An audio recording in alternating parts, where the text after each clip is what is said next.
nous en direct d'Euronext. Sophie Loussoirne est toujours à mes côtés.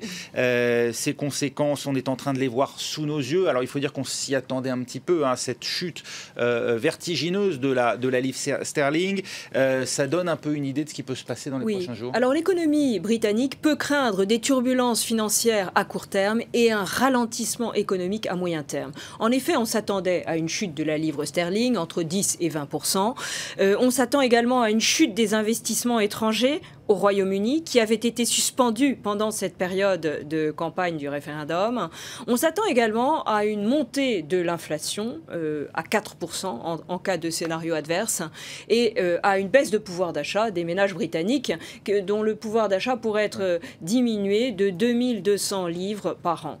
Cette ponction sur la croissance, c'est ce qui conduit S&P aujourd'hui à menacer le Royaume-Uni de voir dégrader sa note souveraine de Oui, en effet, le Royaume-Uni pourrait perdre son triple A, auquel il est très attaché, puisque la croissance britannique chuterait de 1% par an et les échanges commerciaux chuteraient également. Le Royaume-Uni deviendra un pays moins dynamique et moins ouvert que par le passé. Et on a vu qu'avant de rejoindre l'Union européenne au 1er janvier 1973, le Royaume-Uni était le malade de l'Europe et l'Union européenne présentait à ce moment-là un grand attrait pour l'économie britannique. Aujourd'hui, une économie britannique forte, avec une croissance forte, un chômage à 5%, ne perçoit pas de la même manière l'attractivité de l'Union européenne. Ça va se traduire par le retour vers la France, vers l'Allemagne, d'un certain nombre de services financiers qui avaient été délocalisés ces dernières années. Oui, alors on peut s'attendre en effet à ce que le statut de la place financière de Londres soit remis en cause et à ce qu'un certain nombre de banques se déplacent vers Francfort, vers Paris, ou bien vers Hong Kong. Et donc, ça rééquilibrera les pouvoirs financiers. Ce sont les services financiers qui seront le plus touchés par le Brexit. On parle de ces fameuses chambres de compensation en euros. C'est vrai que c'est une incongruité historique de se dire qu'elles étaient localisées dans la seule place financière européenne qui ne partageait pas la monnaie unique. Oui, exactement, oui. Alors, le marché de l'euro était négocié à Londres. Londres était la grande place financière mondiale. Elle attirait les investisseurs asiatiques. Et aujourd'hui, les investisseurs asiatiques sont inquiets de la situation d'incertitude économique et politique qu'ouvre le Brexit. Oui, incertitude politique et économique. Quelles conséquences, notamment pour l'économie française? Vous voyez le reportage de nos confrères de France 2. Une livre sterling en chute libre, c'est l'une des conséquences immédiates du Brexit. Ce matin, la devise britannique a perdu plus de 10% de sa valeur. Une baisse qui pourrait avoir des conséquences directes sur l'économie française.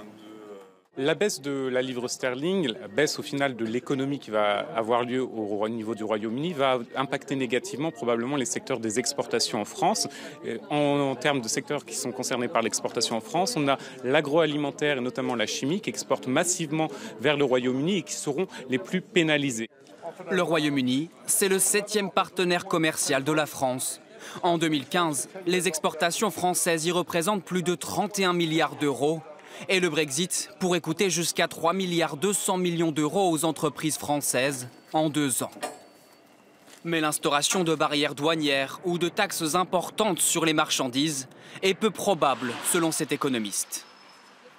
Étant donné les liens commerciaux et financiers entre les pays de l'Union européenne et le Royaume-Uni, les pays de l'Union européenne et le Royaume-Uni se mettront autour d'une table pour mettre en place des accords qui permettront de maintenir les échanges tels qu'on les a aujourd'hui. Et dans ce cas, il n'y aurait finalement que très peu d'impact économique d'une sortie du Royaume-Uni de l'Union européenne. Les incertitudes autour des conséquences économiques du Brexit restent nombreuses. Quel avenir pour les consortiums franco-britanniques comme Airbus ou des projets tels que le PR d'EDF à Hinkley Point dans l'ouest de l'Angleterre? Impossible de le savoir aujourd'hui. Et je vous le disais, la première conséquence donc, de ce vote britannique, c'est l'annonce du départ prochain de David Cameron qui quitterait Downing Street lors de la prochaine convention de son parti républicain. Ce serait au mois d'octobre. Celui qui pourrait bien le remplacer, c'est lui, Boris Johnson, l'ancien maire de Londres, a pris la tête de la campagne pour le Brexit. Aujourd'hui, après le résultat, il temporise. Écoutez. Nous ne pouvons pas tourner le dos à l'Europe. Nous faisons partie de l'Europe. Je veux rassurer tout le monde que de mon point de vue, la Grande-Bretagne continuera d'être l'un des pouvoirs importants au sein de l'Europe. Nous continuerons les discussions sur la politique étrangère, la sécurité et le partage des renseignements, ainsi que tout le travail effectué actuellement pour rendre notre monde plus sûr. n'est pas sûr que l'Europe laisse du temps à la Grande-Bretagne. L'Union européenne demande à Londres de lancer la procédure de sortie dès que possible. Dès le sommet des 28 de mardi réclame déjà des voix au sein du Parlement européen qui veulent que le gouvernement britannique notifie formellement ses partenaires de sa volonté de partir. À Bruxelles, on retrouve en direct Katialine Landabourou. Katialine, c'est donc cela l'esprit des Européens. Allez vite maintenant. Oui, c'est très important d'aller vite parce qu'il faut maintenir la cohérence au sein de cette nouvelle union rétrécie. Et puis, il faut prendre en compte aussi des agendas chargés du côté de l'axe franco-allemand qui est responsable sans doute pour relancer la machine européenne. Il va y avoir des élections en 2017 et il ne faut pas que la relance de la machine européenne soit polluée par des campagnes nationales. Alors, qu'est-ce qui va se passer dans les prochains jours? Dès demain, les chefs de la diplomatie des 6 pays fondateurs de l'Union européenne vont se retrouver à Berlin. Les discussions vont tourner évidemment sur la stratégie à adopter face au Royaume-Uni. Faudra-t-il adopter une ligne dure? Faudra-t-il adopter une ligne plus souple? Alors on sait que la France, elle, est partisane et favorable à l'adoption d'une ligne dure. Vous voulez partir? Eh bien, vous en paierez le prix. Alors on sait que Paris avait préparé un plan pour dire aux Britanniques très rapidement: fini les avantages du marché unique, fini les avantages des accords de libre-échange qui ont été négociés au nom de l'Union européenne par la Commission.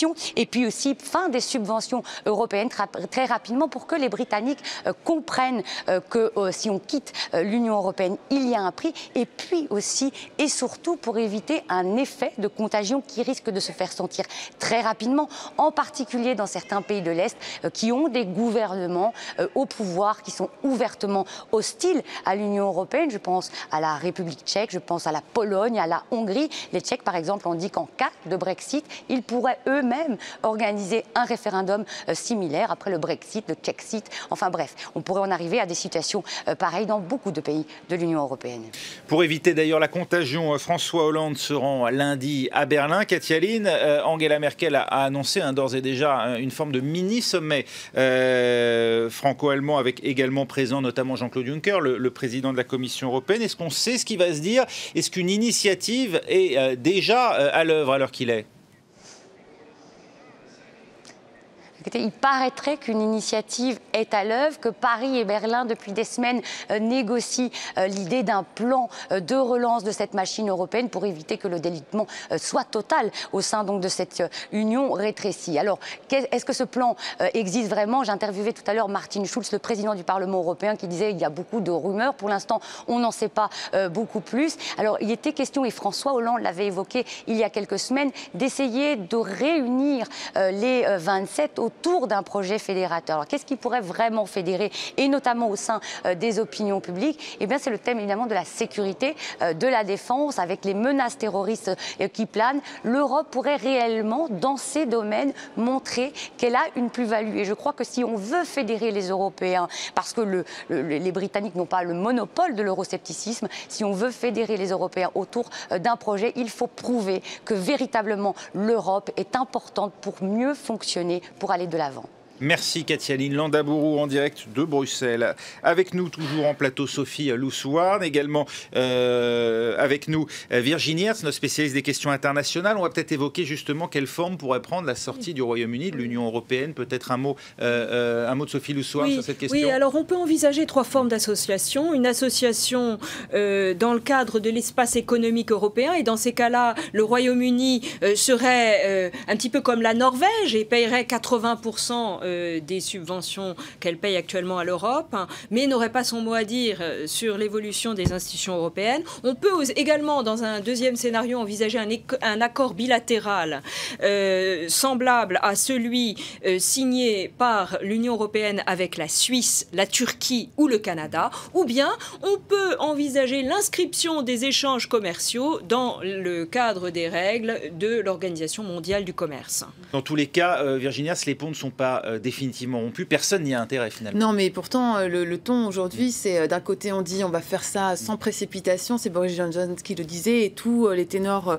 européens disent au contraire, maintenant il faut des règles claires, vous voulez sortir, vous allez sortir le plus rapidement possible, prenez les mesures pour éviter l'effet de contagion. Peut-être revenir quand même sur Katalin Landaburu qui parlait du projet de sursaut européen, du plan peut-être franco-allemand qui va être annoncé d'ici quelques jours, basé sur la sécurité, la défense, un projet qui pourrait être fédérateur au niveau européen. Tout à l'heure, François Hollande d'ailleurs s'est exprimé, il a lancé 4 lignes, il a dit au niveau européen, il faudra relancer différents projets et il a parlé de défense.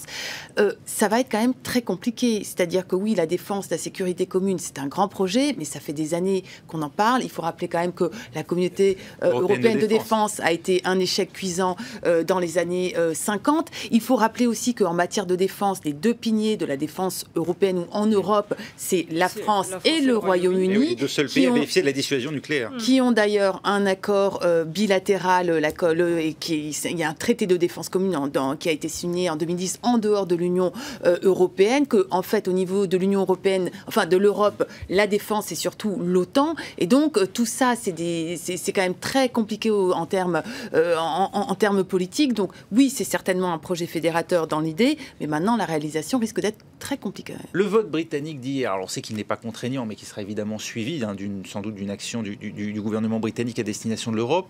Est-ce qu'il remet en cause à plus ou moins brève échéance les accords passés en termes de maîtrise des flux migratoires? On pense évidemment à celui qui lie le Royaume-Uni à la France avec la présence de douaniers pour contrôler les passages depuis le sol français. Oui. Alors comme l'avait dit le président Hollande au cours du sommet franco-britannique de mars 2016 à Amiens, un Brexit pourrait remettre en question la frontière entre la France et le Royaume-Uni et pourrait amener à déplacer la frontière dans le Kent. Oui. Pour l'instant, c'est géré depuis Calais. Enfin, c'est géré depuis Calais. Voilà. Mais cela pourrait être remis en question. Je crois que le vote pour le Brexit, il faut le mesurer, révèle la perte de crédibilité de l'Union européenne dans sa capacité de gérer les défis majeurs que sont justement l'immigration ou bien l'instabilité économique. Et on voit bien ce matin que l'instabilité économique est accrue par ce vote pour le Brexit. Le Royaume-Uni souffrira économiquement à court terme et à moyen terme de sa sortie de l'Union européenne, mais l'Union européenne sera appauvrie et affaiblie. Immigration, prospérité économique, finalement on risque d'arriver au résultat exactement inverse de celui que promettaient les partisans du Brexit, Virginia. Ce qui est certain, pour l'instant, on est encore dans l'incertitude par rapport à un petit peu tout. Par contre, ce qui est certain, c'est que différentes voix, ici et là, parmi les dirigeants politiques, appellent à un choc salutaire, c'est-à-dire à une véritable réflexion sur la suite. C'est-à-dire que maintenant, on a eu le Brexit, ça fait des années que l'Union européenne, que les dirigeants... Oui, mais pour les Britanniques en particulier, les partisans du Brexit qui ont promis la maîtrise des flux migratoires contre une Europe qui risquait d'ouvrir les vannes de l'immigration d'une certaine manière, un pays qui n'était pourtant pas membre de Schengen, et d'autre part, l'autonomie économique qui était une source de promesses pour les partisans du Brexit, on voit aujourd'hui, en tout cas à brève échéance, ça ne va pas être le cas. À brève échéance, sur le long terme, on n'en sait rien. Effectivement, sur le court terme, il va y avoir une période d'incertitude qui est une période peut-être de récession. Sur le long terme, on n'en sait rien. Le Royaume-Uni peut passer des accords bilatéraux avec de nombreux pays et développer plus de commerce dans d'autres régions du monde. D'ailleurs, c'est ce que disaient les partisans du Brexit. Donc, laissons-leur quand même le temps de faire leurs preuves. Mais par contre, ce qui est intéressant, c'est peut-être au niveau européen, la suite. Le message qui est lancé maintenant, c'est de dire, voilà, et François Hollande a essayé un petit peu de parler de ça, Angela Merkel aussi, parlons de la proximité, le déficit démocratique, la proximité avec les citoyens, le projet européen, quel est l'idéal? Pourquoi veut-on être ensemble? Ces questions ont été éludées pendant des années et des années. Il y a eu des œillères qui ont été mises. Maintenant, c'est le moment où peut-être on peut enfin redéfinir ensemble pourquoi on est là, à combien, dans quelle direction on va et pour quel projet. Et justement, parmi les voix qui comptent en Europe, celle de François Hollande, le président français regrette le vote des Britanniques, mais il appelle lui aussi l'Europe à appliquer rapidement les procédures. Il rencontrera, je vous le disais, les principaux dirigeants politiques français avant d'aller voir Angela Merkel lundi à Berlin. On imagine d'ores et déjà qu'une initiative franco-allemande est déjà dans les tuyaux. Visage solennel de François Hollande ce midi et première réaction. C'est un choix douloureux et je le regrette profondément. Le danger est immense face aux extrémismes et au populisme. Il faut toujours moins de temps pour défaire que pour faire, pour détruire que pour construire. L'Europe, et c'est ma conviction, doit porter des projets et non pas se perdre en procédure. Elle doit être comprise et contrôlée par les citoyens. Le chef de l'État propose donc une réforme de l'Europe permettant de se concentrer sur l'essentiel, la sécurité et les investissements. 3 heures plus tôt, réunion de crise à l'Élysée. Le but est bien sûr aussi de donner l'image d'un chef de l'État à l'initiative, convoquant ses ministres. Jean-Marc Ayrault pour les Affaires étrangères, Michel Sapin pour les Finances et à ses côtés Pierre Moscovici. Il n'est plus ministre, mais c'est en tant que commissaire européen aux affaires économiques qu'il est convié. Auparavant, le chef de l'État a passé 20 minutes au téléphone avec Angela Merkel. Le couple franco-allemand évoque alors de nécessaires initiatives après ce Brexit. Même solennité, même sentiment d'urgence lors du coup de fil avec Donald Tusk, président du Conseil européen. Cet après-midi, un conseil des ministres extraordinaire est convoqué à 16 h. Conséquences pour la France, bien entendu. Conséquences également pour ces Français qui vivent à Londres. Ils sont près de 300 000. Pour eux, le réveil, vous allez le voir, a été un peu difficile aujourd'hui. Français de Londres devront-ils baisser pavillon? Onde de choc ce matin à South Kensington, dans ce quartier où vit une grande partie de la communauté.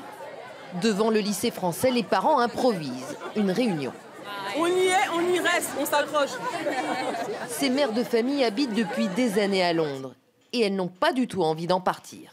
Je suis très choquée, je m'y attendais absolument pas. On se sent rejetés, bien évidemment. Enfin, j'ai des enfants dans l'école anglaise. On se sent pas forcément les bienvenus. Déprime totale, franchement, je suis dégoûtée. Et je pense que les Anglais, en fait, ont commis une grande erreur, ils vont le regretter.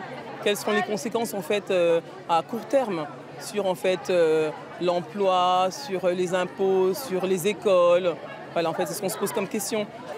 Et chez certaines, un sentiment d'injustice ou de malchance. On contribue au pays comme des Anglais et on paye des taxes, voilà, on supporte l'économie, on dépense de l'argent et voilà, et c'est dommage. Nous, par exemple, on vient d'acheter un appartement ici. Ça va forcément faire chuter la valeur de ce bien. C'est pas un bon point pour nous, je pense, à ce niveau-là. Un peu plus loin, cette libraire s'interroge sur les conséquences que peut avoir la dépréciation de la livre, la monnaie anglaise, sur son commerce. Moi, donc, j'importe des livres français que j'achète en euros, que je revends en sterling. Donc, il y a une question de taux de change, évidemment. Le manager de la crêperie, lui aussi, est français. Et le Brexit risque d'avoir un réel impact sur son affaire. Comment on va faire avec les visas, le staff, pour amener de la main-d'œuvre, et importer des ingrédients de l'étranger, de l'Europe. Environ 300 000 Français vivent ici à Londres, parfois surnommée la 6e ville de France. Une communauté qui, ce matin, se réveille avec énormément de questions sur sa place et son avenir dans le pays. Voilà, et puis le mot de la fin pour celle vers qui tous les regards se tournent à présent en Europe, la chancelière allemande Angela Merkel. Je vous propose d'écouter sa réaction. Cette journée est un tournant pour l'Europe. C'est un tournant pour la procédure d'unification européenne. L'Europe, c'est la diversité. Les populations sont différentes et leurs attentes de l'Union européenne sont elles aussi différentes. De plus en plus souvent, nous devons faire face aux hésitations du peuple européen quant à la voie prise par l'Union européenne. C'est vrai en Grande-Bretagne, mais c'est vrai aussi dans d'autres États membres. Nous devons donc veiller à ce que les citoyennes et les citoyens ressentent concrètement à quel point l'Union européenne contribue à améliorer leur vie au quotidien. Voilà, et puis on l'apprend à l'instant, EDF confirme son engagement dans le projet d'EPR à Hinkley Point, c'est au Royaume-Uni. C'est un projet qui tient à cœur à EDF, même si ça a provoqué pas mal de secousses au sein du groupe. Autre information qui tombe à l'instant, François Hollande, je vous le disais, va débuter ses consultations. Ce sera samedi avec les responsables des principaux partis politiques, mais il reçoit dès aujourd'hui, en fin d'après-midi, le président de l'Assemblée nationale, Claude Bartolone, et celui du Sénat, Gérard Larcher. Un dernier mot peut-être de Sophie Loussoarn. Il y a un sentiment de crainte, d'inquiétude. Est-ce qu'on doit avoir peur en Europe des conséquences du Brexit, ou est-ce que finalement elles seront minimes pour nous et sans doute plus importantes pour les Britanniques? Non, je pense que les conséquences seront beaucoup plus grandes pour l'Union européenne que pour les Britanniques. Je pense que le Royaume-Uni rebondira du Brexit et liera des accords avec les pays du Commonwealth ou bien avec les États-Unis. Comme le rappelait Winston Churchill dans son discours de Llandudno, le Royaume-Uni est à l'intersection de 3 cercles majeurs, le cercle transatlantique, le cercle européen et le cercle du Commonwealth, 3 cercles qui ne s'excluent pas. Eh bien aujourd'hui, le cercle européen est un petit peu mis entre parenthèses, mais le Royaume-Uni va se réorienter vers l'Asie, l'Inde et la Chine, et puis les pays du Commonwealth qui sont une source de rayonnement pour le Royaume-Uni. Merci beaucoup. Restez avec nous, prochaine édition spéciale dans un très court instant, juste après une courte pause.